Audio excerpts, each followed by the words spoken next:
Good evening. This is Straight Talk with Eugene Chan. Dr. Anne Kerr, the chair of the British Chamber of Commerce in Hong Kong, is with us to talk about how we can anticipate the future of UK business development in Hong Kong. Dr. Kerr is Managing Director for the Greater China business sector of Mott MacDonald, a management, engineering and development consultancy headquartered in the United Kingdom. She arrived here as a graduate more than 30 years ago and has been involved in many strategic projects which have shaped Hong Kong's development, including the current development of our international airport. Welcome, Anne. Thank you very much indeed, Eugene. It's such a great pleasure to be here. Right, great to have you, Anne. Maybe you can start by sharing with the viewers, by telling us about your past and your role as the chair of the British Chamber of Commerce in Hong Kong. Thank you very much indeed. So really interesting that I came to Hong Kong, as you said, as a graduate and was involved in the Chamber of Commerce. I was looking at the opportunities for networking, for connecting outside of my immediate professional sector. So the Chamber of Commerce was suggested to me as a good place to make new friends, connect with people from other sectors that were relevant as well to the way that we do business. So for the last 27 years, I've been involved in committees and in the various committees for the Chamber, and have also been Vice Chair, and currently I'm the Chair of the Chamber of Commerce. So I have had quite a large portion of my professional career associated with the Chamber of Commerce, and had a huge amount of joy and enjoyment, and also a massive amount of interaction with people from Hong Kong, from the UK and from many other places, learning about trade, business and opportunities. Right, and since you've been in Hong Kong for over 30 years and you're like 27 years with the Chamber, it's quite a remarkable support or actually contribution to the actual Chamber.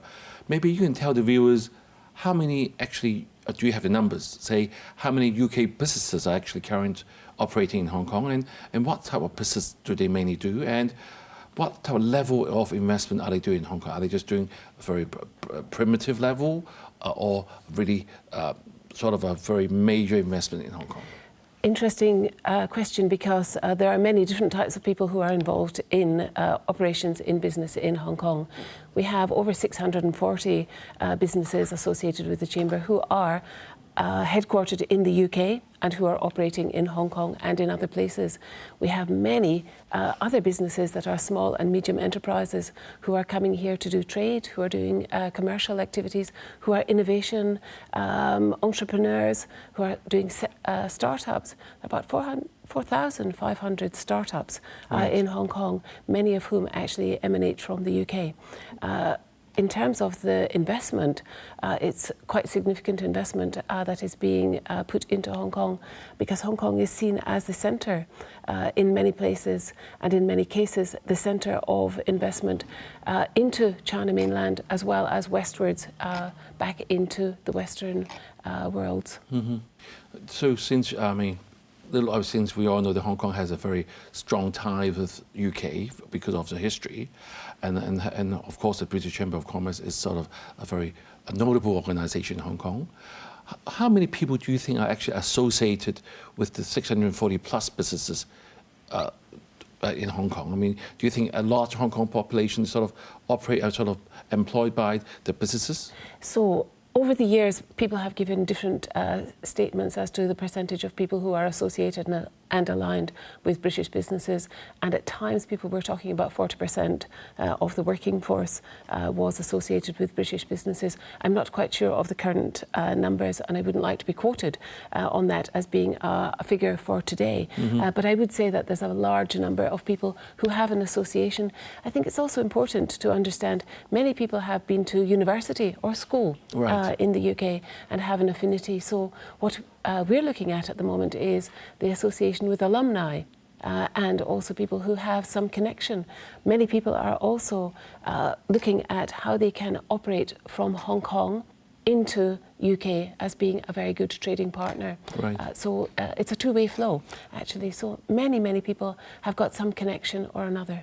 Right, and I'll have to go back to your position as a chair at the British Chamber of Commerce in Hong Kong, and I'm sure most business chambers will try to facilitate networking opportunities for both Hong Kong businesses to the UK and vice versa.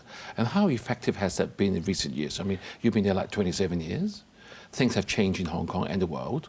Let's face the reality. Has it become easier or become more challenging?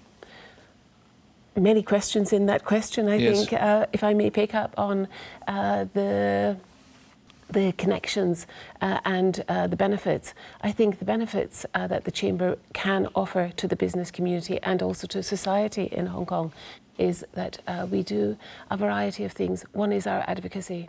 So we always prepare a policy address for the Hong Kong government. So one of the things that we look at is the committees that we operate. We've got over 20 committees that are specialist committees, including financial services, because the financial markets are so incredibly strong and so important for our members and also for the economy.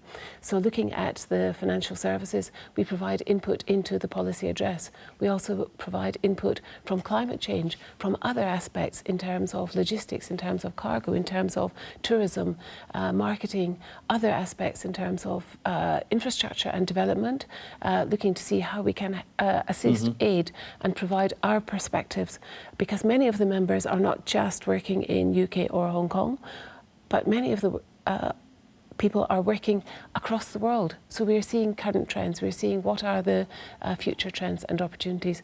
So we think that the policy part is a very important part of our advocacy work.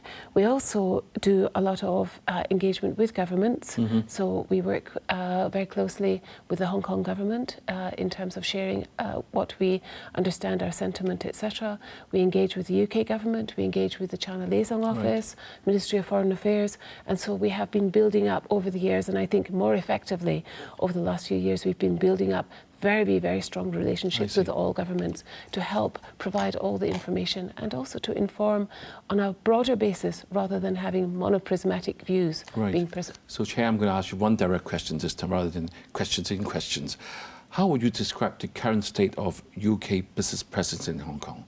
Is it increasing, managing the same level, or actually decreasing?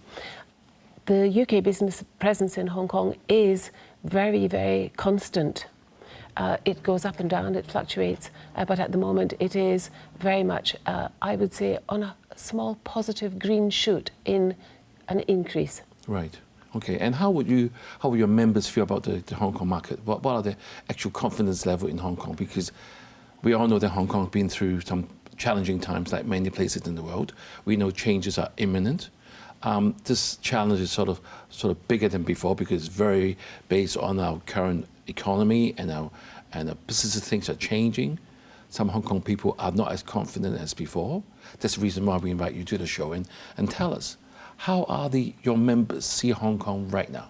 It is a question that we're asked many, many times, and we have just been speaking about this week, about the confidence in the market. And I would say that it depends on which sector you're dealing with.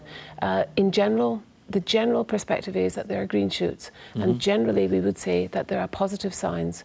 The degree of positivity is the thing that is dependent on which sector you're in. So for example, in food and beverage, in retail, these are still areas of the economy that are recovering from the brutal shift that we've had over the last few years because of pandemic and so forth.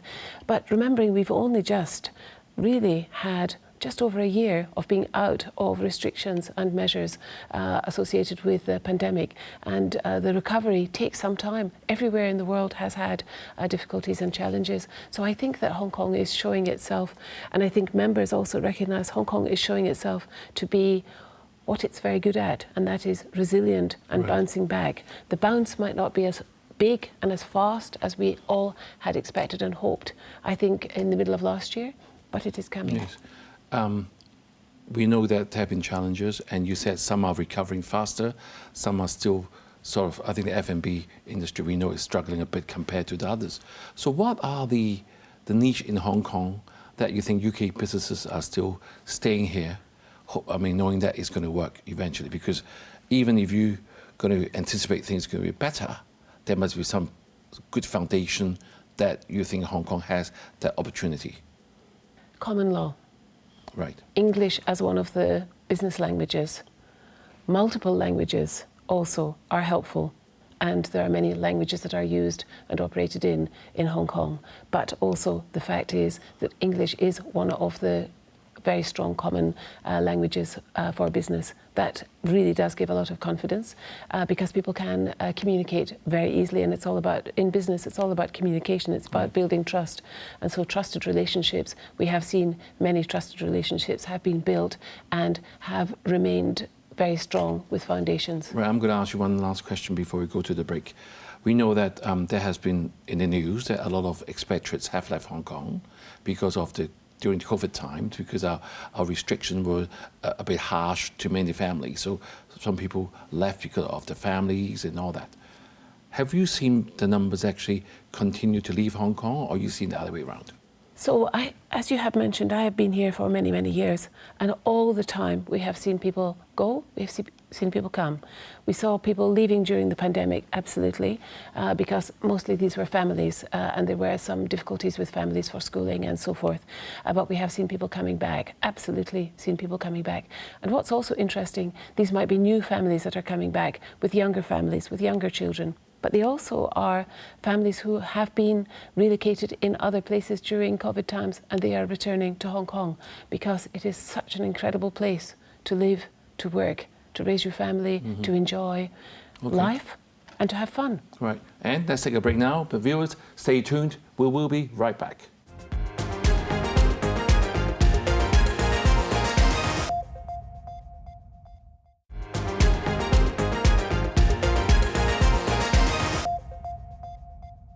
Thank you for staying with us on Straight Talk. Anne Kerr, the chair of the British Chamber of Commerce in Hong Kong, is with us to talk about how we can anticipate the future of UK business development in Hong Kong. So Anne, in the first half, you have told us you've been here for many years, and there are up and downs of people coming in and going from the UK businesses, and you said the common law and also English language, etc., are the niche of Hong Kong, especially you can stay based in Hong Kong, move into the mainland. That will be the main point you have made. Am I correct? Yes. I'm going to ask you, with all the challenges happening in the world, especially in Hong Kong with geopolitics, which we are not going to go into today, we want to talk about businesses. I mean, business do look at where you make the most profit, where it is safe.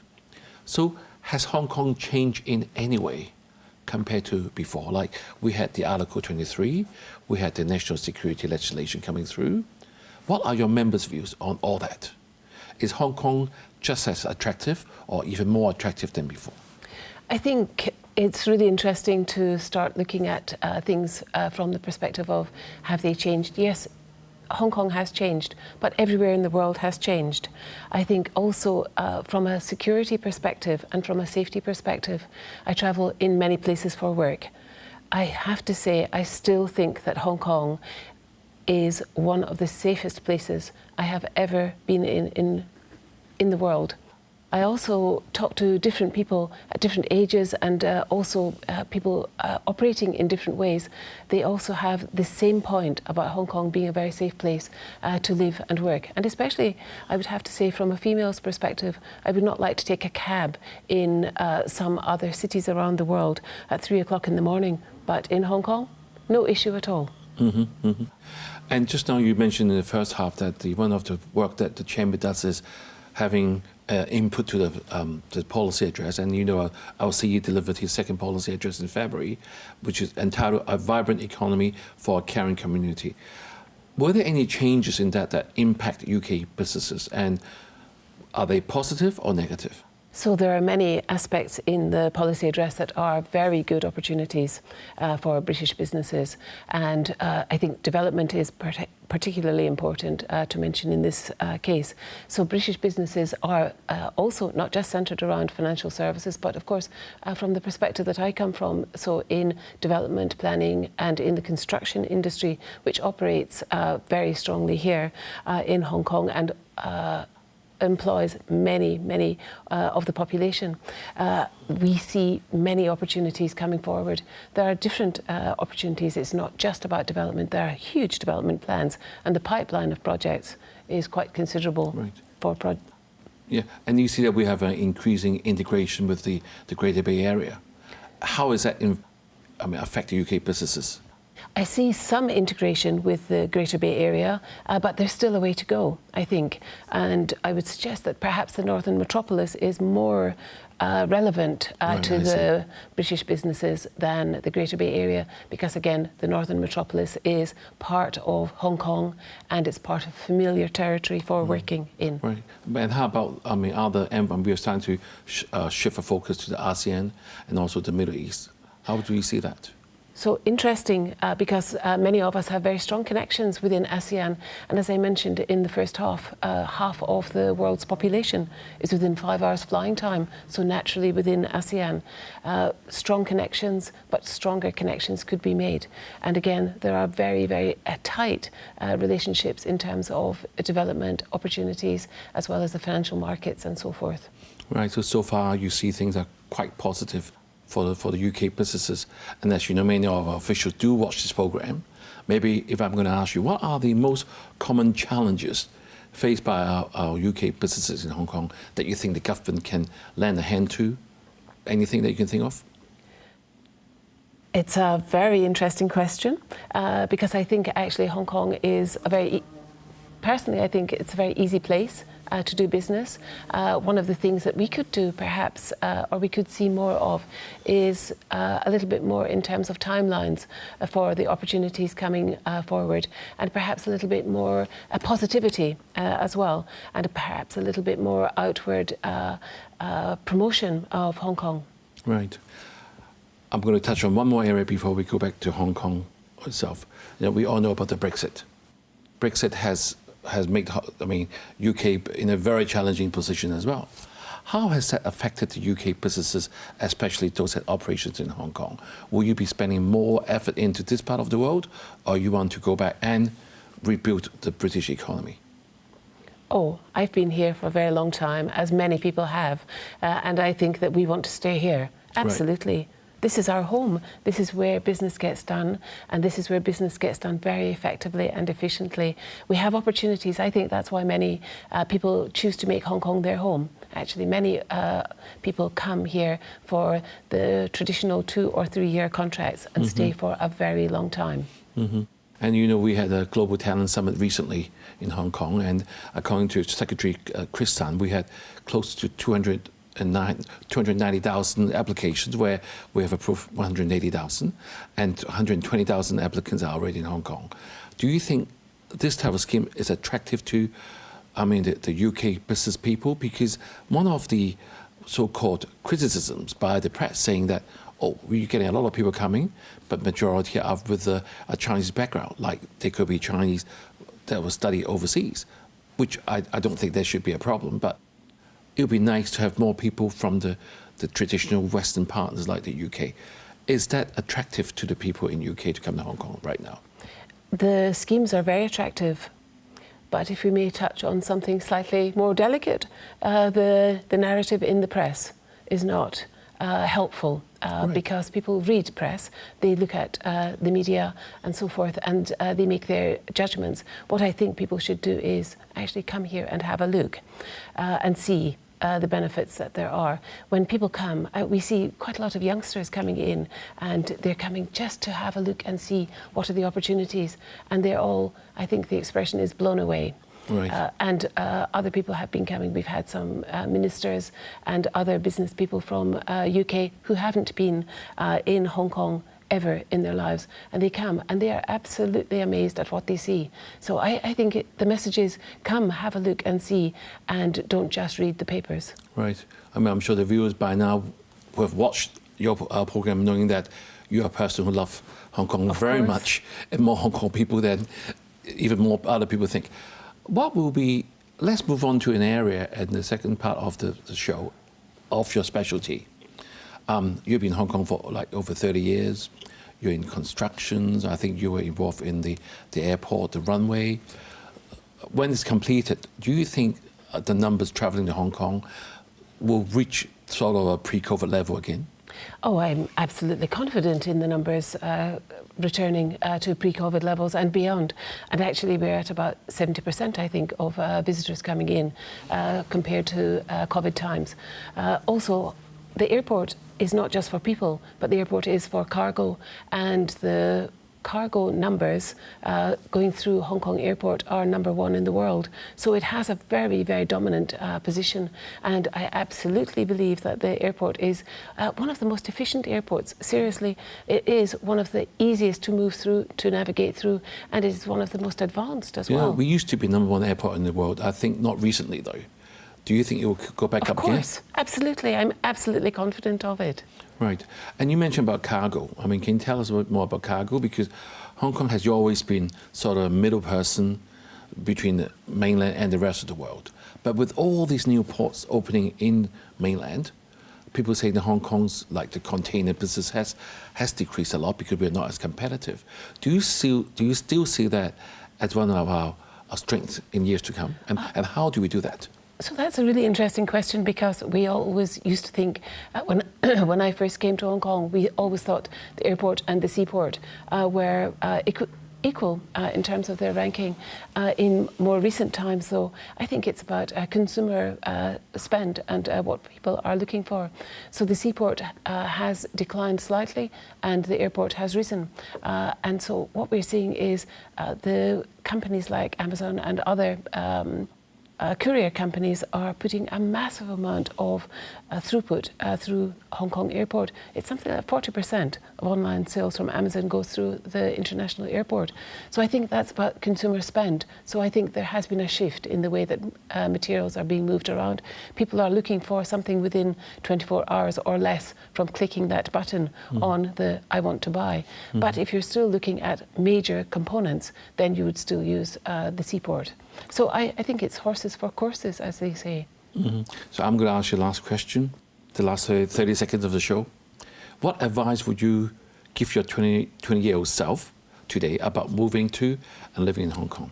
Get out there very fast, enjoy, and take all the advantages and enjoy all the opportunities that you might see in Hong Kong. It is a wonderful place to be, to live, to work, to make friends, and to have business relationships. Right. Are you going to retire in Hong Kong? Of course. Absolutely. Thank you, Anne, for sharing your insights despite the challenges of a dynamic landscape for UK businesses in Hong Kong. The opportunities for continued growth are indeed compelling, as we all know that Hong Kong is where business gets done. As UK Prime Minister Rishi Sunak said, the deep bond between Hong Kong and the United Kingdom will continue to be a beacon of stability and prosperity in the Asia-Pacific, guiding us towards an even brighter shared future. Have a good evening and see you next week.